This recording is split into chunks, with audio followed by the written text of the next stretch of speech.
What's up everyone? Quentin Figueroa with SlayerMint.com, and in this video I would like to talk to you about how building your business on somebody else's platform is dangerous. And it doesn't matter whether it be YouTube, Facebook, Twitter, whatever. Building your business on somebody else's platform that they control, it can not always end in the best way. So let me give you a little bit of history on this.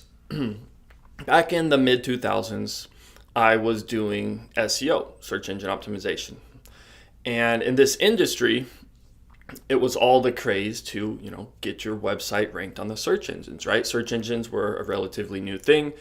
There was not a whole lot of competition there, and people were shifting from conventional ways of finding businesses like Yellow Pages and whatnot over to the internet, right? They were searching for stuff on the internet. So if you could have your business, your website, showing up on the search engines, you would be getting traffic and it would be working out really well for you, right? So yeah, that's kind of what was going on in the mid 2000s. Yeah, this SEO thing going on, right? And this industry, it shifted the way many people did things, right? So people kind of used to do Yellow Pages and word of mouth advertising, and they'd work on their reputation, and they would, have different channels and ways that they would drive new business.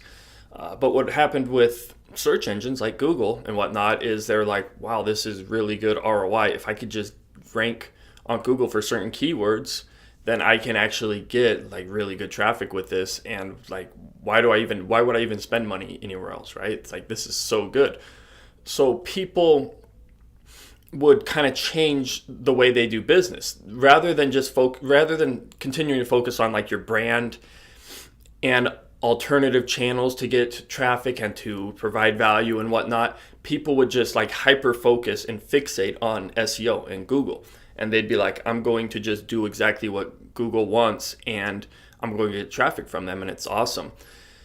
And I mean, it obviously kind of makes sense. It's like you were getting really good ROI through Google, so why would you go through these other channels or do other kind of conventional or diversify kind of your marketing, right? So people were changing their focus to like only one thing, right? Google, right? So they were becoming dependent on Google for their traffic and ultimately their income, right? Because that's what they were using it for. So you can see that the problem here is people were putting all their eggs in one basket, right? They, rather than kind of doing different methods, they were just super focused on Google, and that was like, they would change the way they do business, right? They would hire people exclusively for getting them ranked on Google. They would just build kind of their brand around SEO rather than SEO as a supplement to their brand, right? And of course, what people realize and what us marketers know is that search engine rankings change. It's not a thing that once you get, once you're ranked number one for like a great keyword or whatever, it doesn't stay that way. I mean, there's other people that are going to compete for it. Something might change in Google's algorithm where now you drop and you lose traffic, right? So we have these kind of this fluid aspect of the search engine results where you're never just going to stay somewhere once you reach the top. And if you're doing really well and you're getting traffic from a certain keyword or whatnot, and your rankings drop, now all of a sudden you lose kind of that money. You lose that aspect, and you got to try to recover it. So, Google's always changing their algorithm. So what would happen is they would make a change. Somebody would be like, oh crap, my website dropped, and they'd have to figure out what they need to do to bring their website back up, right? So they'd fumble around, try different things, read the forums, figure out what's working, what's not. And then they get their website back up again, maybe. And then once it's up, a month or two later, boom, it drops down again, or it slowly starts to go down or whatever. So they just got to keep kind of fumbling and trying different things and trying to keep up with the search engines. And there's this kind of like race of keeping up with Google and following what they're doing. And from Google's perspective, of course, the whole time they just want to provide good value for users who are using their search engine, right? They just want to provide the best result for whatever search it is. So people that are kind of manipulating the results and trying to get money out of it, that's not the best thing for Google necessarily. So they're going to try to get rid of these sites, right? They don't want to have spam. They don't want to have sites that provide low value for people. So you have kind of this whole aspect going on where Google is trying to make their results better and have less spam, where other people, marketers and companies using Google and whatnot, they're trying to get their sites in there and make money kind of whatever way possible. So yeah, that's something that is going on there. So we had this going on for a while, and then it all kind of reached a peak in 2011, where Google released 2 updates in that year, the Panda update and the Penguin update. These were really big updates. They basically really kind of got the spam thing figured out. They were able to kind of pinpoint networks and sites that people were using to manipulate results. And like overnight, the whole SEO industry just like completely changed, where it was way harder to rank websites and to get traffic on Google. And what happened was people that built their business on somebody else's platform, they realized that at any time that could be shut off, and that it might not necessarily be the best idea, because a lot of companies, businesses, and marketing firms, they went out of business because they had all their eggs in one basket.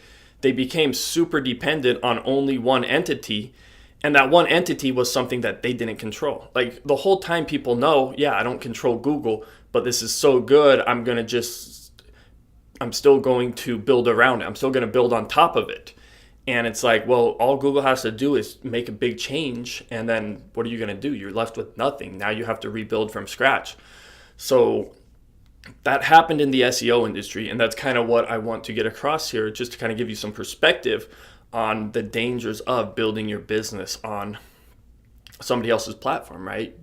Google owns their platform. If you're building your business on there, you don't ultimately make the final say on what happens, and it's probably kind of a risky thing to do.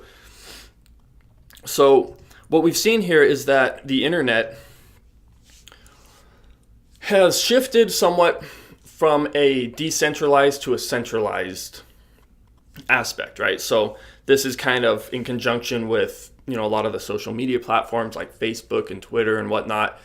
We've kind of shifted from a decentralized to a centralized way. And what I mean by that is when the internet first came about, people would create like a website. It'd just be like text, and it would have information about something or whatever.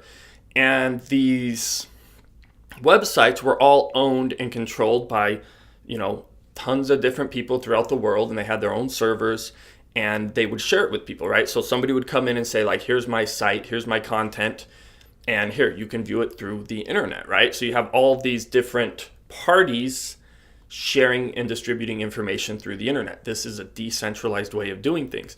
There's no central entity that controls the content. It's like you have your content and you distribute it through the internet. It's decentralized. So that's how the internet started. But what happens is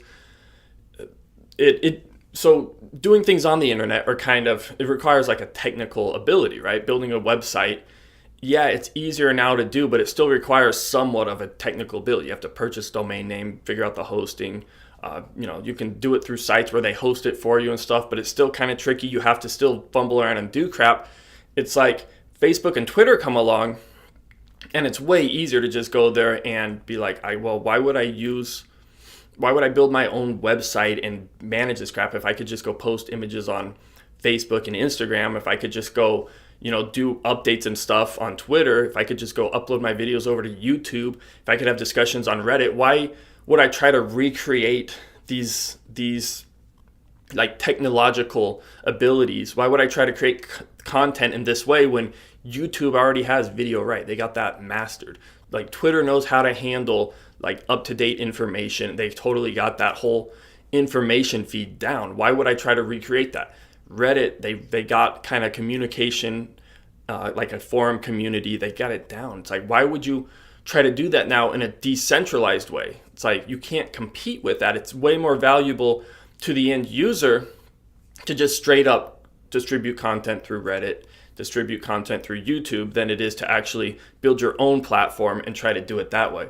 So we've seen this kind of shift from a decentralized way where you would kind of control your information into a centralized way where you just kind of offload your content over to Facebook, Twitter, and these other social media sites, right? And this is very similar to the whole SEO thing with Google and search, where people are relying on somebody else's platform to do stuff, and ultimately that is kind of a dangerous thing to do. So yeah, I wanted to kind of mention that a little bit.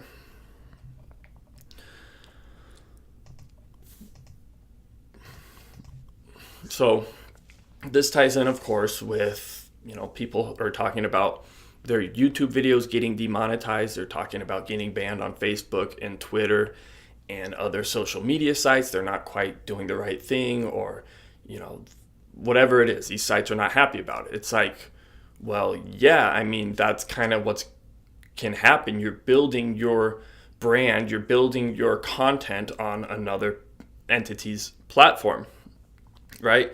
So if you're trying to do something and you're trying to build your brand, you shouldn't just rely on one source.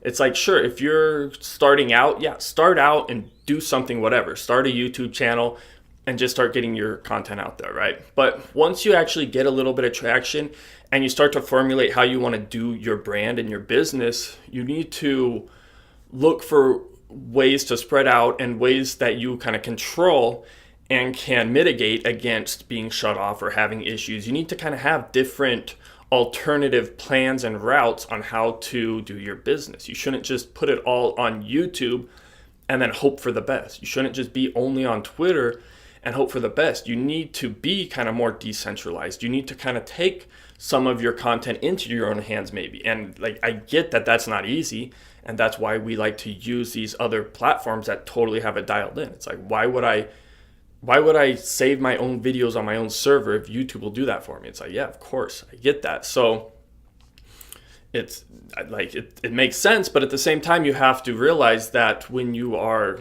relying on another person's platform, you don't have full control. It's like, that's not fully your content. It's like, they can do what they want with it. They can shut it off. They can monetize it how they want. It's not totally under your control. So same thing that happened with SEO. We're seeing that now with social media stuff. It's like, you just got to really be careful. And that's why I respect, some of these other brands out there like Infowars.com, because they do it kind of, I think, the right way. It's like, yeah, they have a YouTube channel, right? They post videos to YouTube all the time. But if their YouTube were to go down, it's like they still have Infowars.com. They still have this brand out there that can continue on if one of their channels gets shut down, if one of their platforms no longer works. It's like they're building their own kind of brand and empire outside of the whole centralized aspect. They're still decentralized in a way, and you still have that brand that's not only part of one channel. So that's mainly what I'm trying to get across here. And it's important to kind of remember that when you're building your online presence, right? Because if you're only building on like social media, you're putting all your eggs in one basket, it's a very shaky foundation. And at any time, that foundation can be shifted, be taken away, and then you're in a problem. So be sure to, diversify and to kind of maintain a decentralized aspect and not just put all your eggs in one basket and hope for the best. So thank you for listening, guys, and have a great day. Bye-bye.